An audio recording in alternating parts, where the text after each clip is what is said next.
भाडं आपण कमी केलं, तसं 150 कोटी रुपयाची जमीन आपण गरिबांच्या घरांसाठी फुकट देऊन टाकली आणि आता आपण घरं देणार आहोत. याच्या इतकं पुण्य काय लाभणार आहे? त्या घरामध्ये जाणारा प्रत्येक माणूस काय म्हणणार आहे की साईबाबाच्या चरणी एवढीच प्रार्थना करेल की विखे पाटलांना कधीच अडचण येऊ नये, बाबा त्यांना तुझा आशीर्वाद राहू द्यावं. त्यामुळे ना आम्हाला कधी साईराम करायची गरज पडली, ना आम्हाला कधी पास विकावं लागले, ना आम्ही कधी दिल्लीला जाऊन उदी वाटल्या, ना कधी दिल्लीला जाऊन शॉल घातल्या.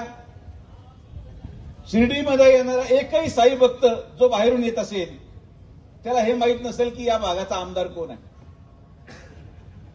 त्याला हे माहिती असेल की गेट नंबर 2 वरचा सुरक्षा रक्षक कोण आहे. त्याला हे माहित असेल की मंदिरामधला मुख्य पुजारी कोण आहे. त्याला हे माहिती असेल की संरक्षणामध्ये पोलीसच्या अधिकाऱ्याचं नाव काय.